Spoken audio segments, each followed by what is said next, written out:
Naghain ng resolusyon sa Sibak Party List Representative Brother Eddie Villanueva upang imbestigahan ang umano'y bilyong pisong nasayang na medical supply ng Department of Health.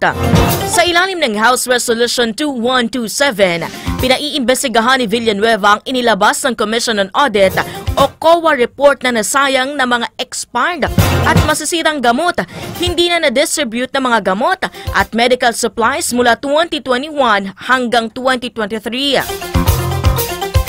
Ayon pa kay Villanueva, lubos na nakababahala ang naturang ulat ng COA dahil bilyon-bilyon umano ang nasasayang na pondo dahil sa kakulangan sa maayos na sistema at pamamahala. Batay sa report ng COA, umabot sa 85 million pesos ang nasayang na pondo noong 2021, 7.4 billion pesos noong 2022 at 11.18 billion pesos noong 2023. Sa kabila nito, umabot sa 44.5 billion pesos ang pondong hiningi ng DOH para sa 2025. Nananawagan din ito sa kanyang kapwa mga mambabatas na agaran ng imbestigahan ng DOH sa naturang mga nasayang na pondo.